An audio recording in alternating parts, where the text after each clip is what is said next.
Sons collectors, and welcome back to my channel. Once again, it's the one and only Optibotimus coming at you with another video review. And on today's episode, we're going to be taking a look at the newly released REY SKYWALKER Legacy Lightsaber, which, as far as I know, exclusively available at Star Wars Galaxy's Edge, both in Disney World in Florida and Disneyland in California. For the package, much like a lot of the other Legacy Sabers that have come out before this, you have a really nice plastic box here, which does kind of resemble like a cargo container, I guess you could say, or some kind of transport device. You can see molded in detail along the sides, the top, the front, all that. And then, much like all those other ones, you do have an emblem here on the front, which essentially serves two purposes. One, the color always denotes the color of the blade that the particular saber that you have is going to be. In this case, yellow. And of course, you have a logo here kind of denoting what affiliation they're with. In this case, obviously, she's part of the Resistance. And then when you come around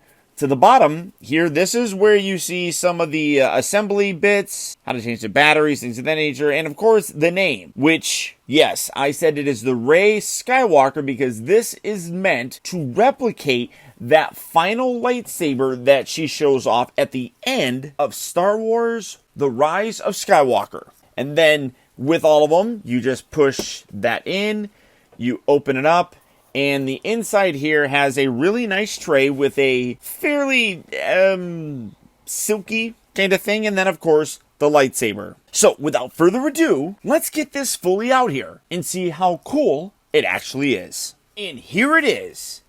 The newly released REY SKYWALKER Legacy Saber. And this is actually really very cool. Now, at the recording of this video, this piece literally just released today. And it was a bit of a surprise. I think collectors assumed we were going to be getting one, but not this soon after that Skywalker Legacy set came out. There were rumblings about this coming out for some time, and a lot of it was further substantiated by them retiring the Temple Guard hilt, which also had a yellow blade. So people kind of speculated that they were replacing that yellow blade one with this yellow bladed one. And I think it is really very well done.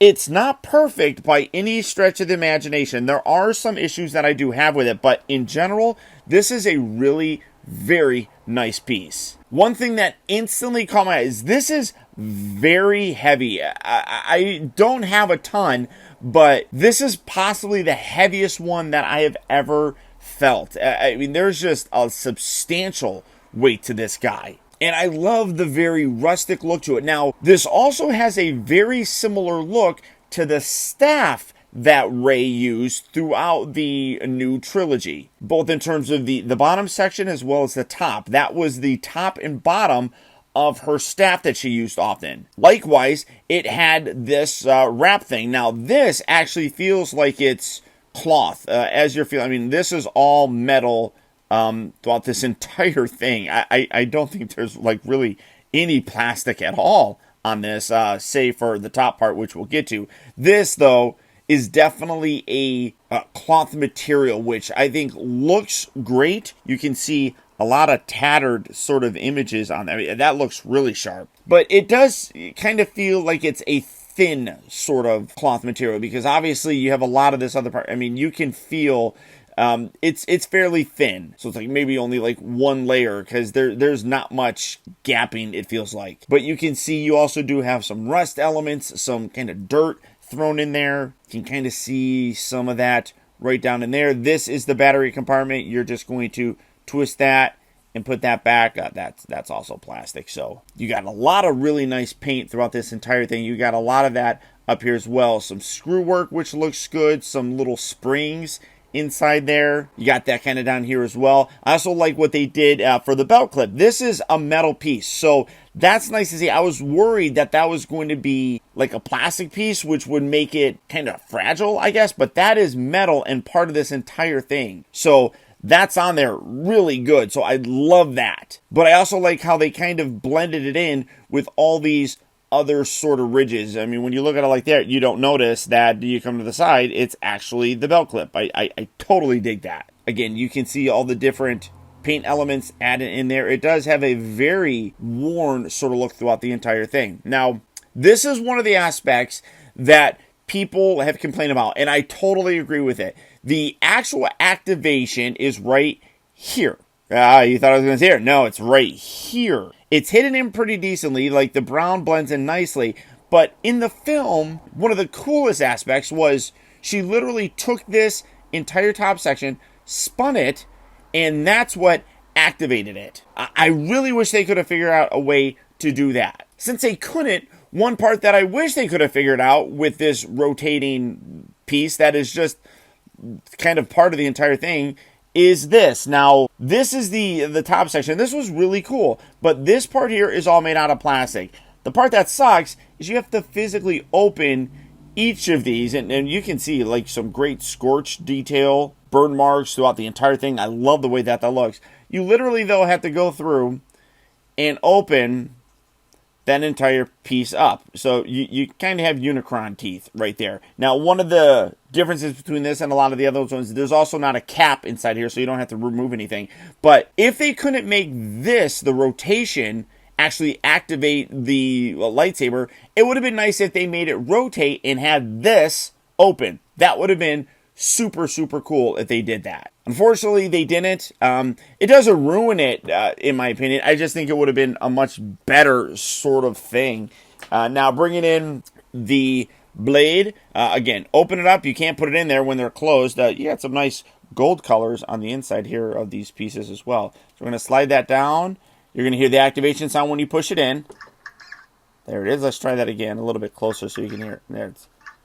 And then you twist. Wait, get that in there. And then you twist. Now, you can't have these fully like pulled away, but in the film, they were more attached to it. I mean, and that just, I think that looks freaking awesome. I love the way that looks. I've talked about this many, many times. I am not a fan of the Rey character in the new trilogy. I just don't care for her too much. The new trilogy in general is not the best Star Wars, I feel, but I still really like the way that this saber looks. So again, you activate it now by flipping this switch. So coming down here, so you can see that with the lights off, and activate. Oh, that's gorgeous. Beautiful yellow blade here. Even with the teeth coming through, it looks really very nice. Now again, this is an aspect that I'm not a very big fan of. It's hard to see, but right down in the bottom lower section, it also would glow right inside here. You could see the yellow light kind of coming through some of the gaps in there.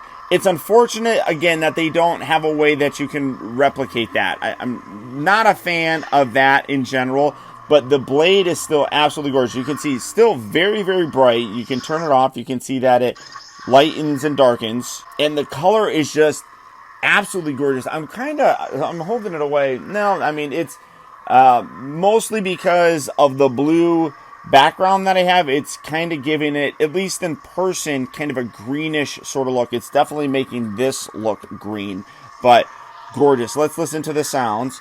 Moving around. All the sounds are there. You also have, now I discovered this. This is something that's interesting. I don't know if a lot of people notice this. You obviously have the blast thing where you can hit it. But I've noticed that when you hit it, I think it's 6 or 7 times, it goes into almost like a play pattern where it flashes extra. So let's do that. So 1, 2, 3, 4, 5, 6, 7. So I don't know if it's supposed to do that, but it's like every 7 times. So again, 1, 2, 3, 4, 5, 6, 7. And it flickers between the white and the yellow. I think that's cool. Like I said, I don't know if a lot of people know that little Easter egg, but I think that's neat. Overall, though, absolutely gorgeous. Like I said, the switch here, I don't mind all that much. I just think that the ability to spin that would have been insanely cooler if it did something like open up these teeth. That's really kind of unfortunate. And then again, you're going to twist and detach. I'm absolutely loving this lightsaber. And then again, you're going to want to take, and then see, you would be able to rotate that and close these. So I don't know. Could it be better? Yes. There's elements on there that I think could have really improved this and made it one of the best newish lightsabers that we've gotten. But there are things that were done, I feel, in terms of like shortcuts that really is keeping this from being exceptional. It's fantastic, just not all that exceptional. I love the heavy feel of it. I love what they did with this belt clip. I was worried, like I said, about that. Very happy that this is actual cloth material. I love how this looks. Again, this is plastic, but it does feel fairly sturdy on there. I think that they recreated that look that she recreated very, that she created very, very nicely. The worn look, I love the fact that this homages her original weapon, that staff that she had throughout the entire franchise. I love the fact that they did that. In general, I'm really pleased with this. At the retail price of $140, it's also cheaper than I thought it would be. Because of the heft and everything, just the size in general, I thought that this would be a more expensive lightsaber. I'm glad that it's not. Getting that on there. Again, it does not include the display stand here. That is sold separately. I'm trying to just balance that on there a little bit. It's a little bit tricky to do. That is sold separately. You can pick that up as well. It's very good for display purposes, obviously. But I would absolutely recommend this. I really, really would. As I said, I'm not a very big fan of Rey as a character, but in terms of a lightsaber, I think it's pretty darn cool looking. But beyond that, guys, that is about it. Once again, I want to send a huge thank you if you made it all the way to the end of this review. If you did, I'd appreciate it even more if you would show your support by simply hitting that thumbs up button. Believe it or not, that one very small gesture really does go a long way towards helping me out, and I would really very much appreciate it. Also, I gotta send a huge shout out to all of my Optibotimus Plus channel members, who through their direct support, now more than ever, help to make reviews like this possible. And if you'd like to help support my channel by becoming an Optibotimus Plus channel member, where you can get exclusive channel chat and comment emojis, loyalty badges, early access to video reviews, exclusive unboxing videos, live streams, Zoom calls, as well as the new exclusive home of the Optibotimus Looks Back review series, then please consider becoming a member by just clicking that little join button right down there. And finally, remember, may the Force be with you.